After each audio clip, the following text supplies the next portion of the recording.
બનાસકાંઠામાં વિદ્યાર્થીઓની જોખમી મુસાફરીની વધુ એક ઘટના સામે આવી છે। મિની ટેમ્પોમાં 35 થી વધુ વિદ્યાર્થીઓની મુસાફરીનો વિડીયો સોશિયલ મીડિયામાં વાયરલ થતા અનેક સવાલો ઉઠી રહ્યા છે।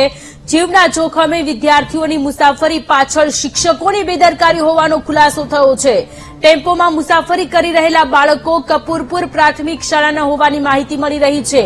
એક જાગૃત નાગરિકે ઘટનાનો વિડીયો બનાવી વાયરલ કર્યો ત્યારે સવાલ એ થઈ રહ્યો છે કે જો કોઈ દુર્ઘટના થશે તો જવાબદાર કોણ? અગાઉ પણ બનાસકાંઠામાં વિદ્યાર્થીઓની જોખમી મુસાફરીના દ્રશ્યો સામે આવ્યા હતા, તેમ છતાં ટ્રાફિક પોલીસ દ્વારા કોઈ કાર્યવાહી હાથ ધરવામાં નથી આવી।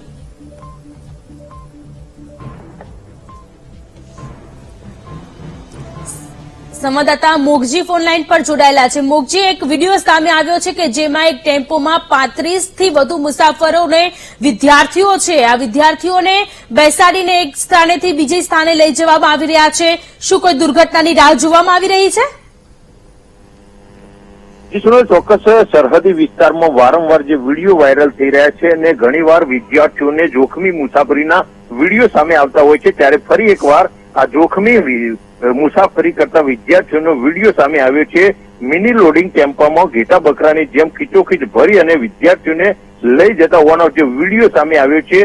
જાગૃત નાગરિક દ્વારા આ સમગ્ર જે વિડીયો છે તે ઉતારવામાં આવ્યો હતો અને અનેક સવાલો પણ જાગૃત નાગરિક દ્વારા કરવામાં આવે છે। મિની ટેમ્પોમાં 35 થી વધુ જે વિદ્યાર્થીઓ ભર્યા હોવાનું પણ અત્યારે દ્રશ્યોમાં પણ દેખાઈ રહ્યું છે। ભાભર તાલુકાના જે કપરૂપુર પ્રાથમિક શાળાના જે વિદ્યાર્થીઓ હતા તે વિદ્યાર્થીઓ દિયોદરની સણાદર ખાતે આવેલી જે બનાસ ડેરીની મુલાકાતે લઈ જવાતા હોવાનો આ વિડીયો સામે આવ્યો છે। એટલે કે જે સ્કૂલમાંથી જે વિદ્યાર્થીઓને પ્રવાસે લઈ જવામાં આવતા હોય છે ત્યારે આ ખીચોખીચ ટેમ્પામાં ભરીને વિદ્યાર્થીઓને લઈ જવાતા જોખમી વિડીયો સામે આવ્યો છે। એટલે કે જે વિદ્યાર્થીઓ છે તેમને આ શિક્ષકો દ્વારા કે જે લાગતા વખતા જે તંત્ર દ્વારા જે આ વિદ્યાર્થીઓને જોખમી રીતે મુસાફરી કરાવી હોવાનો આ જે વિડીયો વાયરલ થયો છે અને જેને લઈને તંત્ર દ્વારા અનેક જે આવા વિડીયો આવતા હોય છે તેની સામે કાર્યવાહી કરવામાં નથી આવતી અને જેના કારણે સરહદી વિસ્તારમાં વારંવાર વિદ્યાર્થીઓના જોખમી વિડીયો પણ સામે આવતા હોય છે।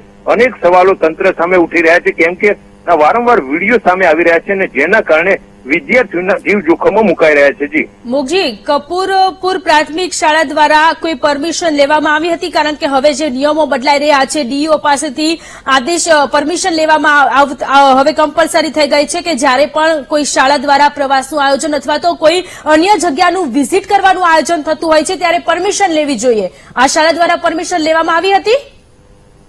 ચોક્કસ સુનલ, જે પ્રકારે દરેક પ્રવાસનું જે પ્રમાણે નિયમો બદલાઈ રહ્યા છે અને અમુક જે ઘટનાઓ સામે આવતી હોય છે તે દરમિયાન પણ અનેક સવાલો ઉઠતા હોય છે કે વિદ્યાર્થીઓને પરમિશન લેવાનું, અત્યારે જે પ્રમાણે પરમિશન લેવાનો જે મામલો છે હજુ સુધી જાણી શકાયું નથી, કેમ કે પરંતુ અત્યારે જે વિડીયો સામે આવે છે તેને લઈને તંત્ર સામે અનેક સવાલો ઉઠી રહ્યા છે, કેમ કે જ્યારે પણ પ્રવાસનો કોઈ મામલો હોય કે વિદ્યાર્થીઓને કોઈ જગ્યાએ કોઈ સ્થળે લઈ જવાના હોય તો કોઈ બસની વ્યવસ્થા કે પરમિશન લેવામાં આવતી હોય છે અને વિદ્યાર્થીઓ આરામથી બેસી શકે તે રીતની વ્યવસ્થા કરવાની હોય છે, પરંતુ જે પ્રમાણે વિડીયો સામે આવે છે અને તેને લઈને ચોક્કસપણે દેખાઈ રહી છે કે શિક્ષકોની બેદરકારી સામે આવી રહી છે, કેમ કે શાળામાં શિક્ષકો આ સમગ્ર પ્રવાસનું જે આયોજન કરતા હોય છે ને તેમની જવાબદારી હોય છે કે વિદ્યાર્થીઓને સારી રીતે લઈ જઈ શકાય અને વ્યવસ્થા સારી રીતે કરી શકાય, પરંતુ જે પ્રમાણે ટેમ્પોમાં લઈ જઈ રહ્યા છે અને ખીચોખીચ ભરીને લઈ જઈ રહ્યા છે ત્યારે શાળાના સંચાલકો સામે ચોક્કસ સવાલો ઉઠી રહ્યા છે। જોનલ જી મોગજી, આભાર તમામ વિગતો માટે। તો થોડા એવા પૈસા બચાવવા માટે આ કપૂરપુર પ્રાથમિક શાળાના જે વિદ્યાર્થીઓ છે તેને ટેમ્પોમાં ખીચોખીચ બેસાડી અને અન્ય સ્થળે લઈ જવામાં આવ્યા। એક એવું લાગી રહ્યું છે કે બનાસ ડેરીની વિઝિટ કરવા માટે આ વિદ્યાર્થીઓને લઈ આવવામાં આવ્યા હતા, પરંતુ તે પહેલાની જે નિયમો જે ફોલો કરવાનું છે તે આ શાળા દ્વારા નથી કરવામાં આવ્યું।